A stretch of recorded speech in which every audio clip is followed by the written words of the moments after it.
single day. I'm gonna make. Hello दोस्तों, मेरा नाम है विशेष गोयल और आप देखें मेरा चैनल विकी वर्ल्ड। तो आपका बहुत बहुत स्वागत है। तो दोस्तों अभी मैंने ख़त्म किया था चैप्टर नंबर 14 मोटिवेशन के बारे में। बहुत सारी बातें करी हैं। अगर आपने वो चैप्टर नहीं देखा तो जल्दी से जाके उसको देख लेना। और अब मैं शुरू कर रहा हूँ चैप्टर नंबर 15 जिसका नाम है लीडरशिप एंड फॉलोअरशिप। तो बिना टाइम वेस्ट किए जल्दी से शुरू करते हैं। तो यार सबसे पहले बात करते हैं लीडर। अब लीडर एक ऐसा इंसान होता है जो दूसरे लोगों को गाइड करता है, डायरेक्ट करता है। वो अपने ग्रुप के ऑब्जेक्टिव्स को इंटरप्रेट करता है और उसको पूरे करने के लिए गाइड करता है। ठीक है, क्योंकि उसके सबॉर्डिनेट्स होते हैं जो उसके कमांड को फॉलो करते हैं, तो उसको पूरे एफर्ट्स देने हैं कि उनको डायरेक्शन और पर्पस दे सके। हर लेवल पे जो लीडर्स हैं उनको हर लेवल पे जो मैनेजर्स हैं उनको लीडरशिप का फंक्शन परफॉर्म करना होता है ताकि अपने सबॉर्डिनेट्स को डेफिनेट डायरेक्शन में लेके जा सके। लीडरशिप एक मैनेजर का एक इसेंशियल एलिमेंट होता है जो लोगों को इन्फ्लुएंस करने में मदद करता है। ये क्या होता है? ये साइकोलॉजिकल प्रोसेस होता है जहाँ पे आप अपने फॉलोअर्स को, सबॉर्डिनेट्स को इन्फ्लुएंस कर पाते हो, उनको गाइडेंस दे पाते हो। ठीक है, ये एक सिचुएशन से रिलेटेड होता है, यानी एक सिचुएशन में जो लीडर है वो हो सकता है इफेक्टिव हो और एक सिचुएशन में हो सकता है इनफेक्टिव हो। ठीक है, यहाँ पे अभी ये तो हो गया लीडर की बात। अब बात करते हैं लीडरशिप क्या होती है। लीडरशिप एक ऐसी क्वालिटी है बिहेवियर की एक इंसान के जहाँ पे वो एबल है लोगों को परसुएड करने के और अपने जो ग्रुप के गोल्स हैं उनको एंथुसियास्टिकली पूरा करने के लिए।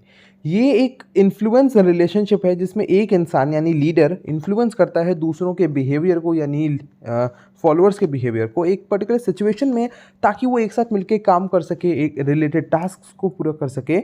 वही जो लीडर डिज़ायर करता है। लीडरशिप एक ऐसा पार्ट है मैनेजर की जॉब का जिससे वो लोगों के, अपने सबॉर्डिनेट्स के बिहेवियर को इन्फ्लुएंस करता है टुवर्ड्स द डिज़ायर्ड गोल्स। सामने आपको लीडरशिप की 3 डेफिनेशंस दिख रही हैं रॉबर्ट, जेम्स और थियो की तरफ से। अब लीडरशिप एक ऐसा प्रोसेस है जहाँ पे आप बिहेवियर को इन्फ्लुएंस करते हो, लोगों के काम को इन्फ्लुएंस करते हो एक ग्रुप एफर्ट में, ताकि एक सिचुएशन में कुछ गोल्स आप पूरे कर सको। दूसरे शब्दों में लीडरशिप एक फंक्शन है 3 फैक्टर्स का। पहला द लीडर, दूसरा द लेड यानी फॉलोअर्स, और तीसरा द सिचुएशन। इससे लगता है कि ये जो मैनेजरियल लीडरशिप है वो एक ऐसा प्रोसेस है जहाँ पे आप एक ग्रुप सबॉर्डिनेट्स को इन्फ्लुएंस करते हो ऑब्जेक्टिव्स को पूरा करने के लिए। यहाँ पे कॉमन गोल्स रहते हैं, एडवाइस रहती है, गाइडेंस रहती है लीडर की, जो इंडिविजुअल्स के इंटरेस्ट में होती है, ग्रुप के इंटरेस्ट में होती है और ऑर्गेनाइजेशन के बेनिफिट के लिए होती है। लीडर और उसके फॉलोअर्स के बीच का जो इंटरेक्शन है वो इंटरपर्सनल रिलेशंस पे बेस्ड होता है। लीडर और फॉलोअर के अलावा सिचुएशन भी काफ़ी इंपॉर्टेंट फैक्टर होती है लीडरशिप की इफेक्टिवनेस डिटरमाइन करने के लिए। लीडरशिप स्टाइल जो है वो भी लीडर अडेप्ट करता है अकॉर्डिंग टू द सिचुएशन। वो मैं अगली वीडियो में आपको एक्सप्लेन करूंगा लीडरशिप स्टाइल्स क्या होते हैं, बाकी आपने 12th में पढ़े होंगे एक बार। अब जो लीडरशिप है ये सिचुएशंस से रिलेटेड होती है। जब हम लीडरशिप की बात कर रहे हैं ये हमेशा एक पर्टिकुलर सिचुएशन से रिलेटेड है, एक पर्टिकुलर पॉइंट ऑफ टाइम की बात करता है और एक स्पेसिफिक सेट ऑफ सर्कमस्टांसेस के अंडर होता है। जो मतलब कि लीडरशिप स्टाइल है वो अलग अलग सर्कमस्टांसेस में अलग अलग होगा। एक पॉइंट ऑफ टाइम पे जो सबॉर्डिनेट है वो अपने लीडर का ऑटोक्रेटिक बिहेवियर एक्सेप्ट कर लेंगे और एक पॉइंट ऑफ टाइम पे किसी और सिचुएशन में केवल पार्टिसिपेटिव लीडरशिप स्टाइल काम करेगा। इसीलिए लीडरशिप हमेशा पर्टिकुलर होती है, ना कि जनरल। अब लीडरशिप के कुछ कैरेक्टरिस्टिक्स होते हैं, 5 पॉइंट से। पहला पॉइंट कहता है leadership is the personal quality of the leader. Leadership ना एक पर्सनल एबिलिटी होती है, टैक्ट होती है, कॉम्पिटेंस होती है लीडर का। ऐसा लीडर जो अपने ग्रुप एफर्ट्स को डायरेक्ट कर रहा है, लीड कर रहा है, कोऑर्डिनेट कर रहा है, चैनलाइज कर रहा है towards the desired goals of the business. To some extent ये एक इनहेरेंट क्वालिटी होती है, पर ये जाहिर सी बात है डेवलप भी करी जा सकती है। दूसरा पॉइंट कहता है leadership is a process of influence. Leadership एक ऐसा प्रोसेस है जिसका मेन इंग्रेडिएंट क्या है? इन्फ्लुएंस, जो लीडर करता है ग्रुप मेंबर्स पर। ठीक है, एक इंसान आप उसे कब कहते हो कि उसका दूसरों पे इन्फ्लुएंस है? जब दूसरे लोग उसकी इच्छा पूरी करना चाहें, उसके कमांड्स फॉलो करें, उसकी एडवाइस, गाइडेंस, डायरेक्शन को एक्सेप्ट करें। सक्सेसफुल लीडर्स जो हैं वो लोगों के एटीट्यूड, बिहेवियर और बिलीफ को इन्फ्लुएंस कर सकते हैं अपने फॉलोअर्स के। थर्ड है leadership recognises the role of followers. Long term interest जो है ऑर्गेनाइजेशन का वो सबसे बढ़िया तरीके से पूरा कब हो सकता है? जब लीडर सबॉर्डिनेट को अलाउ करे कि वो अपने बिहेवियर को इन्फ्लुएंस करे। मतलब देखो, जो सबॉर्डिनेट्स हैं खासकर जब वो नॉलेजेबल और कॉम्पिटेंट हो। एक अच्छा लीडर ना अपने फॉलोअर्स के साथ सब कुछ शेयर करता है, क्रेडिट शेयर करता है, ब्लेम शेयर करता है, आइडियाज़, ओपिनियन और एक्सपीरियंस भी शेयर करता है। फोर्थ पॉइंट है लीडरशिप इज़ गोल ओरिएंटेड। भैया जाहिर सी बात है, बस सिंपल सा है कि गोल्स होते हैं, इंडिविजुअल्स के भी होते हैं और ग्रुप के भी होते हैं। Fifth, leadership is related to a situation. जब हम लीडरशिप की बात करते हैं वो हमेशा किसी ना किसी पर्टिकुलर सिचुएशन से रिलेटेड होती है, गिवन पॉइंट ऑफ टाइम पे और under specific set of circumstances, वही जो मैंने आपको थोड़ी देर पहले बोला था। ठीक है, ये हो गए इसके कैरेक्टरिस्टिक्स। अब बात करते हैं लीडरशिप वर्सेस मैनेजरशिप। भैया मैनेजमेंट जब टर्म यूज़ करी जाती है जब आपको planning, organising, staffing, directing, controlling करनी हो। ठीक है, लेकिन लीडरशिप एक ऐसा प्रोसेस है जहाँ पे आप लोगों को इन्फ्लुएंस करते हो, यानी लोगों के परसेप्शंस, एटीट्यूड्स और बिहेवियर को अफेक्ट करने की एबिलिटी। ये मैनेजमेंट का एक पार्ट है पर पूरी मैनेजमेंट नहीं है।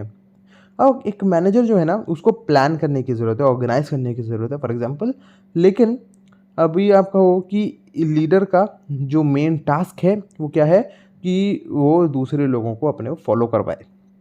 अब ये फैक्ट है कि वो अपने लोगों को मतलब लोगों को अपने पीछे फॉलो करवाता है। इसका ये मतलब नहीं है, इसकी ये गारंटी नहीं है कि वो सही दिशा में जा रहा है, हो सकता है गलत दिशा में जा रहा हो। मतलब एक स्ट्रॉन्ग लीडर जो है वो एक वीक मैनेजर भी हो सकता है। क्यों? क्योंकि वो प्लानिंग में अच्छा नहीं है या फिर कोई मैनेजरियल ड्यूटी करने में अच्छा नहीं है। तो लीडर स्ट्रांग हो सकता है पर वो मैनेजर वीक हो सकता है। लीडर का जितना काम करता है वो सारा आप मैनेजमेंट एक्टिविटी में नहीं क्लासीफाई कर सकते हो। ये एक्सप्लेन करता है कि क्यों ऑल्दो एक गुड मैनेजर जो है उसको इफेक्टिव लीडर होना चाहिए। कई बार ऐसा होता है कि आउटस्टैंडिंग है लीडर की आप पॉइंट ऑफ व्यू से देखोगे वो बहुत बढ़िया है, लेकिन वो मैनेजर बहुत बेकार है। इसका रिवर्स भी पॉसिबल है। एक मैनेजर एक वीक लीडर हो सकता है लेकिन स्टिल एक बढ़िया मैनेजर हो सकता है, स्पेशली अगर वो लोगों को मैनेज करता है कि जिनके ना अंदर से अचीवमेंट की ड्राइव्स हैं बहुत स्ट्रॉन्ग, उनको मैनेज कर पा रहा है। यूजुअली ये बहुत ज़रूरी है कि इंसान एक इफ़ेक्टिव मैनेजर भी हो और इफ़ेक्टिव लीडर भी हो। ठीक है ना, तो ये था आपका लीडरशिप वर्सेस मैनेजरशिप। अब बात करते हैं लीडरशिप के फंक्शंस की। यहाँ पे हमारे पास 6 पॉइंट्स हैं। पहला है सेटिंग गोल्स। लीडर जो है वो ग्रुप को गाइडेंस देता है, गोल्स सेट करता है और उन्हें सबऑर्डिनेट्स को एक्सप्लेन करता है। ठीक है, वो अपने फॉलोअर्स की गाइड बन के चलता है, मेन गोल्स बनाता है ग्रुप के। दूसरा पॉइंट है ऑर्गेनाइजिंग। लीडर जो है वो क्रिएट करता है, मोल्ड करता है ऑर्गेनाइजेशन को, लोगों को अप्रोप्रिएट रोल्स देता है। जिस इंसान को जो रोल देना चाहिए वही देता है जो उसके लिए सूटेबल हो उनकी एबिलिटीज़ के हिसाब से। वो ग्रुप के कैरेक्टर को शेप देता है, उनको रास्ता दिखाता है और उसको गोल्स की तरफ लेके जाता है। थर्ड है मोटिवेशन। लीडर जो है वो फॉलोअर्स में एंथुसियाज्म क्रिएट भी करता है, सस्टेन भी करता है। वो उनको इंस्पायर करता है कि वो उनको दिया हुआ काम पूरा करे, पूरे कॉन्फिडेंस के साथ, पूरी ज़ील के साथ, शिद्दत के साथ। वो मोटिवेशनल सिस्टम एस्टैब्लिश करता है जो लोगों को उनके ऑर्गेनाइजेशनल और पर्सनल दोनों गोल्स पूरे करने में मदद करे। फोर्थ है इसमें कोऑर्डिनेशन। जो लीडर है वो इंडिविजुअल और कॉमन ऑब्जेक्टिव्स दोनों को एक साथ लेकर आता है। वो इंटरनल कॉन्फ्लिक्ट्स को रिजॉल्व करता है और एक ग्रुप में कम्युनिटी ऑफ इंटरेस्ट क्रिएट करता है। इसका मेन टास्क है कि वो वॉलंटरी कोऑपरेशन क्रिएट करे। भैया लोग सामने से आए कोऑपरेट करने के लिए और टीम वर्क बनाए, म्यूचुअल अंडरस्टैंडिंग बनाए। ठीक है, फिफ्थ पॉइंट है इसमें रिप्रेजेंटेशन। एक लीडर जो है वो ग्रुप अपना रिप्रेजेंट करता है, अपने सुपीरियर्स को, अपने पीयर्स को। एक इफेक्टिव लीडर जो है वो उसके सबऑर्डिनेट्स के इंटरेस्ट का गार्जियन होता है। वो मतलब ना पूरा रिप्रेजेंट अच्छे से करता है। वो अपने ग्रुप की जो इंटीग्रिटी है उसको डिफेंड करता है। कैसे जो ग्रुप मेंबर्स हैं उनके अलग अलग व्यू पॉइंट्स को रिकनसाइल करता है, एक साथ लेकर आता है। सिक्स्थ है कंट्रोल। जो लीडर है वो ऑर्डर और डिसिप्लिन मेंटेन करता है और जो ग्रुप के मेंबर्स हैं उनके तरफ से पॉजिटिव रिस्पॉन्स क्रिएट करता है। कंट्रोल जो है उसमें इंटरनल कॉन्फ्लिक्ट का मैनेजमेंट भी इंक्लूडेड होता है। ड्रकर के हिसाब से लीडर की कॉम्पिटेंस का सबसे पहला टेस्ट पता है क्या होता है? उसकी एबिलिटी कि वो लोगों को काम पे लगाए रखे जिसमें डिसरप्शन कम से कम हो और इफेक्टिवनेस ज़्यादा से ज़्यादा हो। ठीक है, अब आखिरी में बात कर लेते हैं इंपॉर्टेंस ऑफ लीडरशिप की। पहला पॉइंट है प्रोवाइडिंग इंस्पिरेशन टू एम्प्लॉयज़। जो लीडर है वो एम्प्लॉयज़ के अंदर एक स्ट्रॉन्ग अर्ज क्रिएट करता है हाई परफॉर्मेंस के लिए। वो उनको ढंग से तरीका दिखाता है कि आपको जॉब किस तरीके से करनी है। जो लीडर है वो एम्प्लॉयज़ को मदद करता है कि वो अपनी बेस्ट परफॉर्मेंस दे ऑर्गेनाइजेशन को। टेरी के हिसाब से जो लीडरशिप है वो इंसान की विल टू डू को ट्रिगर करता है और जो उनके डिज़ायर्स हैं अचीवमेंट के उनको ट्रांसफॉर्म करता है अपना टारगेट पूरा करने की ज़बरदस्त आग वाले पैशन में। ठीक है। दूसरा है सिक्योरिंग कोऑपरेशन। जो डायनेमिक लीडर है वो ग्रुप में ज़िंदगी लाता है, वो इन्फ्लुएंस करता है अपने एम्प्लॉयज़ के बिहेवियर को इस तरीके से कि वो ऑर्गेनाइजेशन ऑब्जेक्टिव्स को पूरा करने के लिए हमेशा तत्पर रहते हैं। वो उनको रियलाइज़ करवाता है कि अपने प्लान्स को एक्शन में कन्वर्ट करके वो बढ़िया रिवॉर्ड्स कमा सकते हैं। इसीलिए वो एम्प्लॉयज़ में कलेक्टिविज्म की सेंस लाता है, उनको फोर्स करता है काम करने के लिए एज अ टीम। लीडरशिप जो है वो ग्रुप एक्शन के लिए एसेंशियल है। साउंड लीडरशिप नहीं होगी तो कोऑपरेटिव एफर्ट्स, जो गोल की तरफ आप लेके जा रहे हो एफर्ट्स, वो पॉसिबल नहीं हो पाएंगे। थर्ड है क्रिएशन ऑफ कॉन्फिडेंस। कई बार इंडिविजुअल जो है वो अपनी क्वालिटीज़ और कैपेबिलिटीज़ को रिकॉग्नाइज करने में फेल हो जाते हैं। जो लीडर है वो उनके अंदर कॉन्फिडेंस लाता है अपनी सुपीरियर नॉलेज से। वो ना साइकोलॉजिकल सपोर्ट देता है और एंथुसियाज्म का स्पिरिट इन्फ्यूज़ करता है फॉलोअर्स में अपने कंडक्ट और एक्सप्रेशन से। फोर्थ है प्रोवाइडिंग कंडक्टिव एनवायरनमेंट। जो एफिशिएंसी है परफॉर्मेंस की वो डिपेंड करती है वर्क एनवायरनमेंट पे। जो लीडरशिप है उसका एम होता है सेटिस्फैक्ट्री एनवायरनमेंट क्रिएट करना और मेंटेन करना अपने एम्प्लॉयज़ के लिए, ताकि वो मैक्सिमम अपने एफर्ट्स डाल सके गोल्स पूरे करने में। जो लीडर है या मैनेजर है वो इनकरेज करता है सबऑर्डिनेट्स को कि वो इनिशिएटिव लें और उनकी पर्सनल एडवांसमेंट में मदद करें। फिफ्थ है बिल्डिंग हाई मोराल। जो अच्छी लीडरशिप है वो इंडिस्पेंसिबल है जहाँ पे आपको बढ़िया सा एम्प्लॉय मोराल क्रिएट करना हो। जो लीडर है वो उनकी सोच को, उनके एटीट्यूड को शेप देता है और डिसिप्लिन मेंटेन करता है। वो एक बढ़िया से ह्यूमन रिलेशंस डेवलप करता है और जो मेंबर्स हैं ग्रुप के उनके बीच में इंटरैक्शंस फैसिलिटेट करता है।